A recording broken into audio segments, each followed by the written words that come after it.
नमस्कार साथियों, ज्ञान स्थली गुरुकुल में आपका स्वागत है। साथियों, आज का हमारा टॉपिक है राजकोषीय नीति और मौद्रिक नीति। राजकोषीय नीति में कर नीति, सरकारी व्यय, बजट, वित्तीय घाटा, रेपो रेट, रिवर्सो रेट, इन सब के बारे में हम अध्ययन करने जा रहे हैं। एक एक करके सारी चीजों का विस्तार से बहुविकल्पीय प्रश्नों के माध्यम से अध्ययन करेंगे। चलते हैं अपने टॉपिक की तरफ। राजकोषीय नीति। राजकोषीय नीति वह नीति है जिसके तहत सरकार अपने राजस्व, रेवेन्यू और व्यय एक्सपेंडिचर का उपयोग करके अर्थव्यवस्था को नियंत्रित व संचालित करती है। इसका उद्देश्य आर्थिक स्थिरता, विकास और संसाधनों का न्यायपूर्ण वितरण सुनिश्चित करना है। यह सरकार का वह तरीका है जिसके द्वारा टैक्स, उधारी और सरकारी खर्च के जरिए अर्थव्यवस्था को प्रभावित किया जाता है। प्रश्न नंबर 1 हमारे सामने है, भारत में प्रत्यक्ष करों का प्रशासन किस संस्था के अधीन होता है? यह केंद्रीय प्रत्यक्ष बोर्ड CBDT के द्वारा होता है। अगले प्रश्न की तरफ चलते हैं। अगला प्रश्न, इसके बारे में सामान्य व्याख्या। सामान्य व्याख्या में प्रत्यक्ष कर जैसे आयकर, कारपोरेट टैक्स आदि का प्रशासन CBDT करता है, जो वित्त मंत्रालय के राजस्व विभाग के अंतर्गत आता है। CBIC अप्रत्यक्ष करों का प्रशासन करता है। साथियों, इसी तरह प्रत्येक प्रश्न की व्याख्या आपको स्वयं पढ़ रही है। वीडियो को रोक के स्वयं पढ़ने की कोशिश करनी है। मैं प्रत्येक प्रश्न को पढ़ूंगा और उसका आंसर आपको बताता चलूंगा। यदि व्याख्या मैं पढ़ता हूं तो वीडियो बहुत ज्यादा लंबी हो जाएगी। सारी चीजों को कवर करना है, बहुत सारी चीजें हैं, कम समय में ज्यादा चीजों को हमें पढ़ना है। प्रश्न नंबर 2, निम्न में से कौन सा कर भारत में अप्रत्यक्ष कर है? वस्तु एवं सेवा कर ये अप्रत्यक्ष कर माना जाता है। आयकर, कारपोरेट टैक्स और पूंजीगत लाभ ये आपके प्रत्यक्ष कर हैं। अगले प्रश्न की तरफ चलते हैं। भारत में GST कब लागू हुआ था? ये 1 जुलाई 2017 को लागू हुआ था।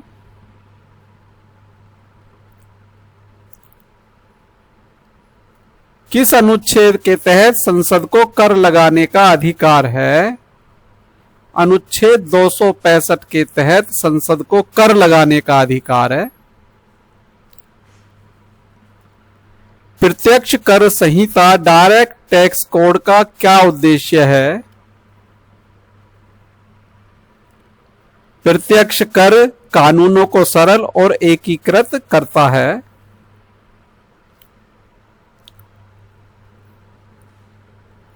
भारत में सर्विस टैक्स को पूरी तरह किस वर्ष GST में समाहित किया गया है? यह 2017 में किया गया है। निम्न में से कौन सा कर केवल केंद्र सरकार लगा सकती है? उत्पाद शुल्क पेट्रोलियम उत्पादों पर केंद्र सरकार द्वारा कर लगाया जाता है। बाकी सारे कर राज्य सरकारों द्वारा लगाए जाते हैं। VAT प्रणाली भारत में कब लागू हुई? ये 2005 में लागू हुई है।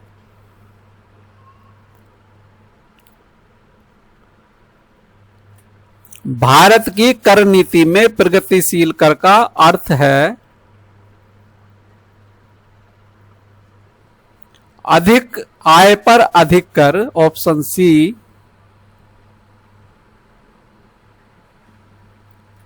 किस अनुच्छेद में कराधान से संबंधित प्रावधान है कि किसी भी कर का पोषण आरोपण कानून के बिना नहीं किया जाएगा?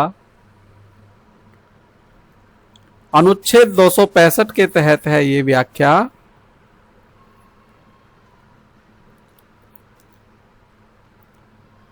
भारत में आयकर दरों और स्लैब की घोषणा कब होती है? वित्त विधेयक बिल में होती है ये।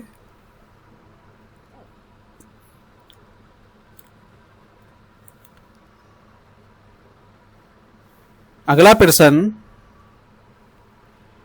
इक्वेशन लेवी भारत में किस पर लागू होती है? डिजिटल लेन देन या ऑनलाइन सेवाओं पर यह लागू होती है ये।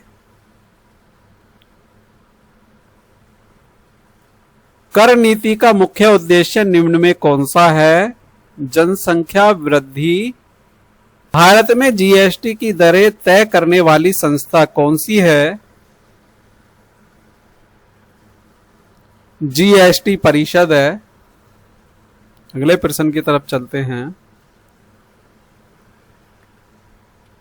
इसकी व्याख्या पे एक नजर। अनुच्छेद 279A के तहत स्थापित जीएसटी परिषद ही जीएसटी दरें तय करती है। अगला प्रश्न, किस प्रकार के कर में करदाता और कर वहन करने वाला व्यक्ति अलग होते हैं? अप्रत्यक्ष कर में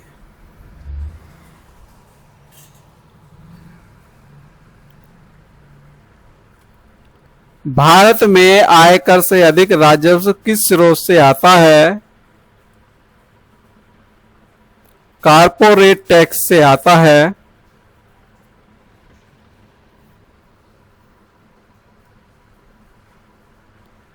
भारत में फेसलेस असेसमेंट प्रणाली का उद्देश्य क्या है? टैक्स अधिकारियों और करदाताओं के बीच सीधे संपर्क को कम करना है।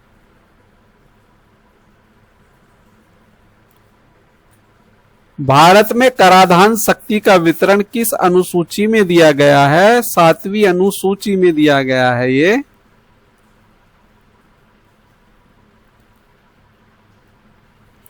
निम्न में कौन सा कर व टैक्स एक्सपेंडिचर का उदाहरण है?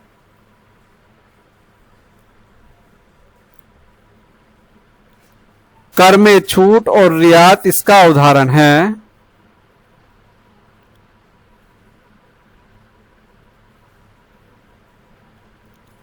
भारत में कर नीति की समीक्षा और सुधार हेतु समय समय पर कौन सी समिति या आयोग बनता है?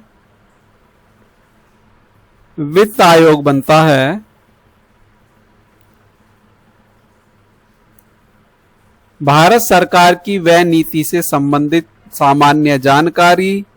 व्यय नीति वह नीति है जिसके तहत सरकार अपने सार्वजनिक व्यय को विभिन्न क्षेत्रों, योजनाओं और सेवाओं पे करने की प्राथमिकताएं तय करती है ताकि आर्थिक विकास, सामाजिक न्याय और वित्तीय स्थिरता प्राप्त की जा सके। यह सरकार का खर्च करने का तरीका है। कितना पैसा कहां, कैसे और कब खर्च किया जाएगा, यह नीति तय करती है। इसी क्रम में आगे चलते हैं अपने प्रश्न की तरफ। निम्न में से कौन सा राजस्व व्यय रेवेन्यू एक्सपेंडिचर है?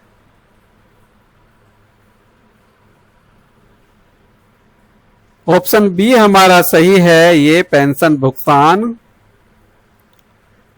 अगले प्रश्न की तरफ चलते हैं। पूंजीगत व्यय कैपिटल एक्सपेंडिचर का सही उदाहरण कौन सा है? सरकारी भवन का निर्माण इसका उदाहरण है। भारत में योजना व्यय और गैर योजना व्यय का वर्गीकरण किस वर्ष समाप्त कर दिया गया है? ये 2017-18 में समाप्त कर दिया गया है।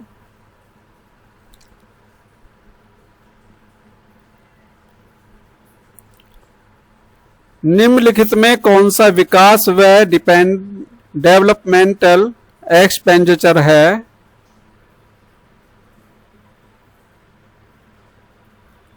ग्रामीण सड़क निर्माण।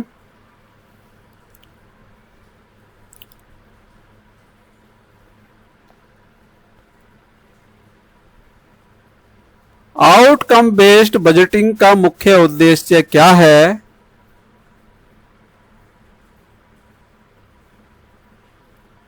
खर्च के परिणामों का मूल्यांकन करना।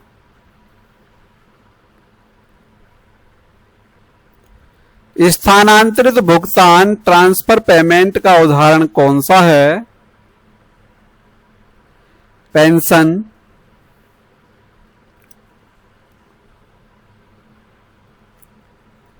निम्न में से कौन सा पूंजीगत व्यय का हिस्सा नहीं है? वेतन भुगतान,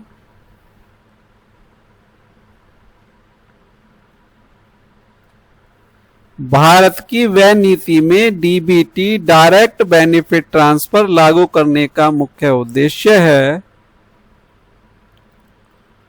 सब्सिडी लीकेज कम करना,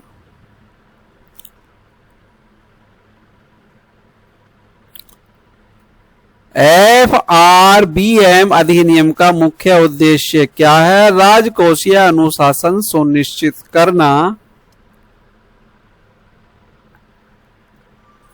भारत सरकार का सबसे बड़ा गैर विकासात्मक व्यय कौन सा है? रक्षा व्यय है ये।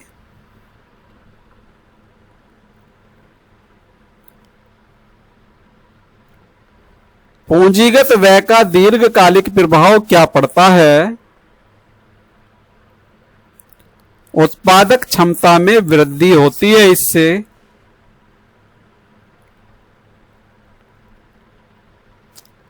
व्यय युक्तिकरण का तात्पर्य है अनावश्यक खर्च कम करना।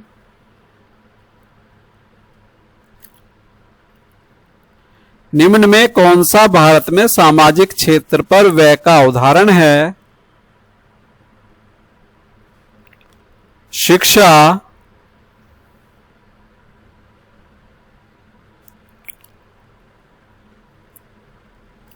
वर्ष 2023-24 के बजट में भारत सरकार के कुल पूंजीगत व्यय का बड़ा हिस्सा किस पर केंद्रित है? रक्षा और रेलवे पर केंद्रित था। ये ज्यादातर इसी पर खर्च होता है सबसे ज्यादा बजट। राजकोषीय घाटा कम करने के लिए कौन सा उपाय सबसे उपयुक्त है? कर संग्रह को बढ़ाना और व्यय को युक्तिकरण करना, यानी कि व्यय को कम करना। गैर विकासात्मक व्यय में निम्न में क्या शामिल नहीं है? ग्रामीण रोजगार गारंटी योजना शामिल नहीं है, बाकी हमारी सभी शामिल हैं। आउटकम बजट का प्रकाशन भारत में पहली बार कब हुआ? 2005 और 6 के बीच हुआ सबसे पहली बार। भारत सरकार की व्यय नीति में पीपी मॉडल का उद्देश्य क्या है? पूंजीगत परियोजनाओं में निजी भागीदारी को बढ़ाना, इसे पीपी मॉडल कहा जाता है। PP model public private partnership है इसकी फुल फॉर्म, इसको आप नोट कर लेना। भारत में कौन सा व्यय अनुपातात्मक व्यय माना जाता है? ब्याज भुगतान को माना जाता है।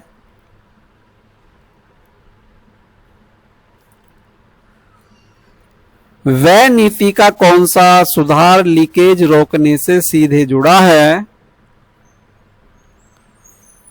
डीबीटी योजना इससे जुड़ी हुई है। डीबीटी योजना में सरकारी लाभ सीधे बैंक खाते में भेजे जाते हैं, जिससे भ्रष्टाचार और बिचौलियों की भूमिका खत्म मानी जाती है या कम मानी जाती है। भारत सरकार का बजट पर एक नजर। भारत सरकार का वार्षिक वित्तीय व्यय, जिसमें एक वित्तीय वर्ष 1 अप्रैल से 31 मार्च के लिए आय, रेवेन्यू और व्यय एक्सपेंडिचर का पूरा लेखा जोखा प्रस्तुत किया जाता है। इसे संविधान के अनुच्छेद 112 में वार्षिक वित्तीय वितरण एनुअल फाइनेंशियल स्टेटमेंट कहा गया है। बजट केवल सरकार की योजनाओं का अनुमान नहीं है, बल्कि यह आने वाले वर्ष की वित्तीय नीतियों और प्राथमिकताओं का रेड मैप होता है। इससे संबंधित पहला प्रश्न हमारे सामने, भारत के संविधान में वार्षिक वित्तीय विवरण का उल्लेख किस अनुच्छेद में है? अनुच्छेद 112 में अभी बताया गया है। ये वित्तीय लेन देन आपका 112 में है। ये इंपॉर्टेंट अनुच्छेद है। राजस्व व्यय में निम्न में कौन शामिल नहीं है? सड़क निर्माण राजस्व व्यय में शामिल नहीं होता, बाकी सभी राजस्व व्यय में शामिल हैं। पूंजीगत प्राप्तियों में कौन शामिल है? उधार शामिल है। वित्त विधेयक का मुख्य उद्देश्य क्या होता है? कर प्रस्ताव लागू करना।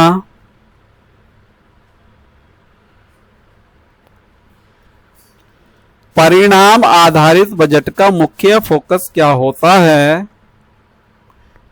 खर्च के प्रभाव को मापना। राजकोषीय घाटे का सूत्र क्या है? कुल व्यय राजस्व प्राप्ति प्लस गैर ऋण पूंजीगत प्राप्ति, ये इसका सूत्र है।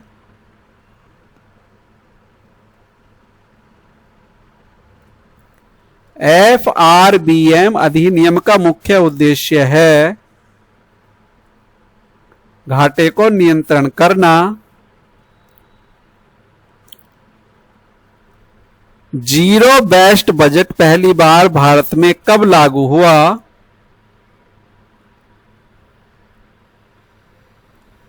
ऑप्शन बी हमारा सही है, 1980-81 में लागू हुआ ये। पूंजीगत व्यय का उदाहरण कौन सा है?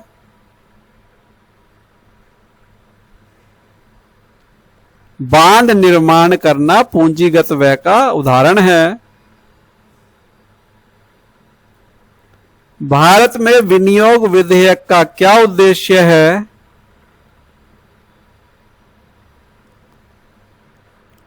बजट में विनियोग विधेयक का क्या उद्देश्य है?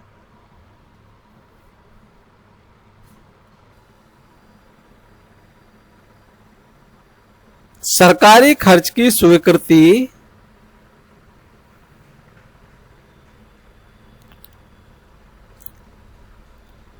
अधिशेष बजट कब होता है? ऑप्शन ए हमारा सही है,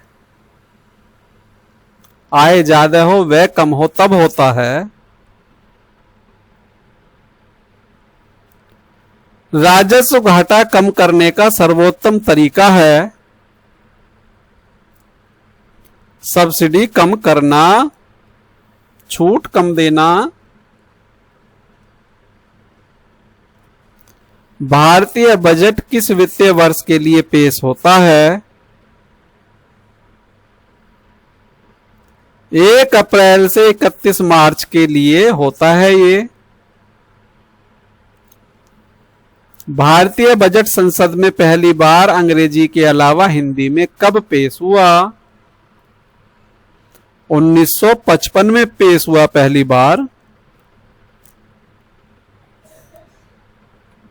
प्राथमिक घाटे का सूत्र क्या है?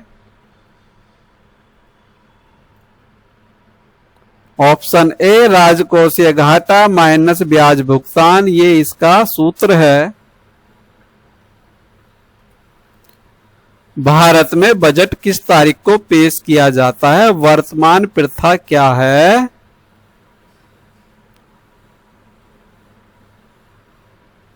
एक फरवरी को ये पेश किया जाता है। 1 फरवरी को ये पेश किया जाता है।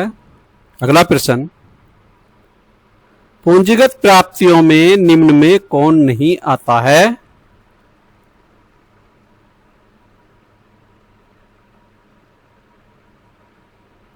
ऑप्शन डी हमारा सही है, आयकर नहीं आता है। अगला प्रश्न, बजट बनाने में सबसे पहले किसके आंकड़े जुटाए जाते हैं? विभिन्न मंत्रालयों के आंकड़े जुटाए जाते हैं, उसके बाद बजट बनाया जाता है। 2017 से पहले बजट में योजना व्यय और गैर योजना व्यय का वर्गीकरण था, जिसे किस वर्ष समाप्त किया गया है? 2017-18 में इसको समाप्त किया गया है। आउटकम बजट का उद्देश्य होता है सरकारी खर्च के परिणाम को दिखाना। अब चलते हैं वित्तीय राजकोषीय घाटा परिभाषा। इसकी राजकोषीय घाटा वह अंतर है जो सरकार के कुल व्यय और उसकी कुल प्राप्तियों, गैर ऋण पूंजीगत प्राप्तियों सहित के बीच होता है। यह दर्शाता है कि सरकार को अपने खर्च पूरे करने के लिए कितना उधार लेना पड़ेगा। इससे संबंधित पहला प्रश्न हमारे सामने है। आरबीआई द्वारा बैंकों को अल्पकालीन ऋण पर लगने वाली ब्याज दर को क्या कहते हैं? इसे रेपो रेट कहते हैं। ऑप्शन सी हमारा सही है। अगला प्रश्न, जब आरबीआई बैंकों से अल्पकालिक जमा लेकर उन पे ब्याज देती है तो उसे क्या कहते हैं? उसे रिवर्स रेपो रेट कहते हैं। अगला प्रश्न, सीआरआर का मुख्य उद्देश्य क्या है? सीआरआर का मुख्य उद्देश्य बैंकिंग प्रणाली में नकदी बनाए रखना है। अगले प्रश्न की तरफ चलते हैं। एसएलआर के तहत बैंक अपनी कुल जमा राशि का कितने प्रतिशत सरकारी प्रतिभूतियों या नकदी के रूप में रखना होता है? आरबीआई तय करता है, सामान्यतः 18% के आसपास यह होता है। यदि आरबीआई अर्थव्यवस्था में तरलता कम करना चाहता है तो वह क्या कर सकता है? सीआरआर को बढ़ाएगा। जब आरबीआई रेपो रेट बढ़ाता है तो क्या होता है? बैंक के लिए उधार महंगा हो जाता है रेपो रेट बढ़ने पर, और जब बैंक का ब्याज महंगा हो जाता है तो कस्टमर को होम लोन या पर्सनल लोन महंगे ब्याज पर दिए जाते हैं। आरबीआई किस उपकरण का उपयोग करके बैंकों से अधिक पैसा जमा करने के लिए प्रोत्साहित करता है? रिवर्स रेपो रेट के द्वारा। अगला प्रश्न, यदि आरबीआई सीआरआर और एसएलआर दोनों बढ़ाता है तो अर्थव्यवस्था पर क्या प्रभाव पड़ेगा? तरलता घटेगी और उधार महंगा हो जाएगा। अगले प्रश्न की तरफ आते हैं। निम्न में कौन सा उपकरण सीधे बैंक की उधारी क्षमता को प्रभावित करता है? रेपो रेट और सीआरआर प्रभावित करता है। एसएलआर का पूरा नाम क्या है? ऑप्शन बी हमारा सही है।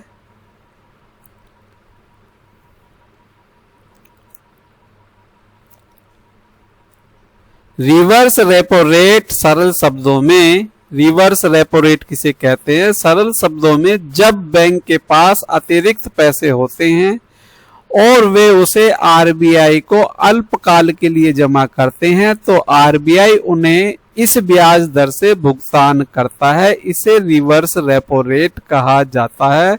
इससे संबंधित बहुविकल्पीय प्रश्नों में पहला प्रश्न हमारे सामने है, उसका आंसर रिवर्स रेपो रेट क्या दर्शाता है? बैंकों द्वारा आरबीआई को जमा की गई राशि पर मिलने वाली ब्याज दर को दर्शाता है। अगले प्रश्न की तरफ चलते हैं। रिवर्स रेपो रेट बढ़ाने का मुख्य प्रभाव क्या होता है? बैंकों की तरलता घटती है। निम्न में कौन सा ब्यौरा सही है? रिवर्स रेपो रेट हमेशा रेपो रेट से कम या बराबर होता है, यह सही है, बाकी गलत हैं।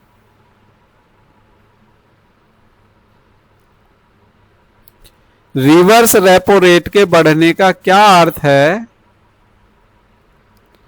बैंकिंग प्रणाली से अतिरिक्त धन की निकासी करना,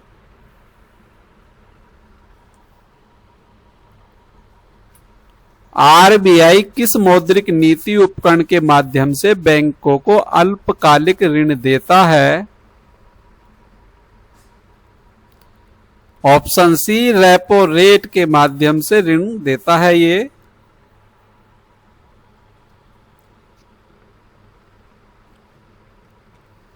यदि आरबीआई मौद्रिक नीति में तरलता बढ़ाना चाहता है तो वह क्या करेगा? रिवर्स रेपो रेट को घटाएगा। निम्न में कौन सा आरबीआई के द्वारा बैंकों से पैसे लेने का तरीका है? रिवर्स रेपो रेट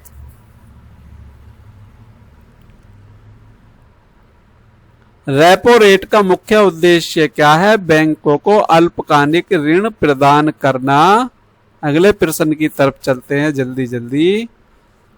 सीआरआर का अर्थ है, सीआरआर का अर्थ ऑप्शन ए है, बैंक द्वारा आरबीआई को जमा करना अनिवार्य नकदी का हिस्सा। सीआरआर कैश रिजर्व रेटो है ये।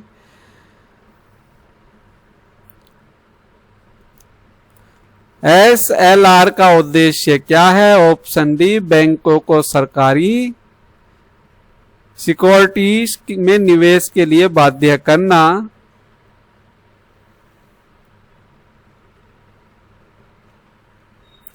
एसएलआर की फुल फॉर्म हमारे सामने है, इसको नोट कर लेना आप।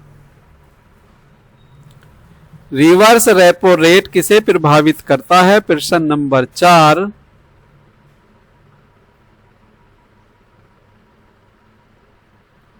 बैंकों को जब वे आरबीआई के अतिरिक्त नकदी जमा करते हैं।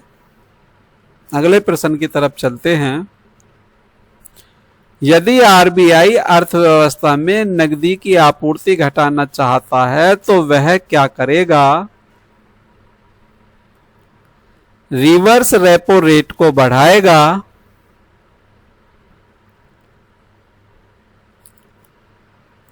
निम्न में कौन सा सही क्रम है जहां आरबीआई की नीतिगत दर सबसे अधिक होती हैं? ऑप्शन ए हमारा सही है, यह फार्मूला अपनाया जाता है। जब सीआरआर बढ़ाई जाती है तो इसका प्रभाव क्या होता है? बैंकिंग प्रणाली में तरलता घटती है। यदि एसएलआर घटाई जाती है तो क्या प्रभाव पड़ेगा? बैंक के पास ऋण देने के लिए अधिक पैसा होगा।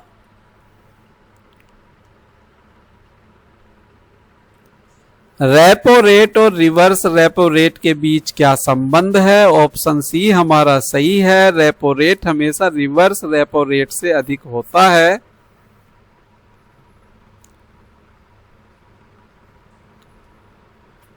मौद्रिक नीति के माध्यम से मुद्रास्फीति नियंत्रण के लिए आरबीआई निम्न में से क्या कर सकता है? ऑप्शन ए हमारा सही है, सीआरआर और रिवर्स रेपो रेट बढ़ा सकता है। इसी के साथ हमारी बहुविकल्पीय प्रश्नों की श्रृंखला समाप्त होती है। साथियों, यदि यह वीडियो आपको अच्छा लगा तो इसे लाइक कीजिए, इसे शेयर कीजिए और हमारे चैनल को सब्सक्राइब कीजिए। मिलते हैं नए वीडियो के साथ, तब तक के लिए जय हिंद जय भारत। धन्यवाद साथियों।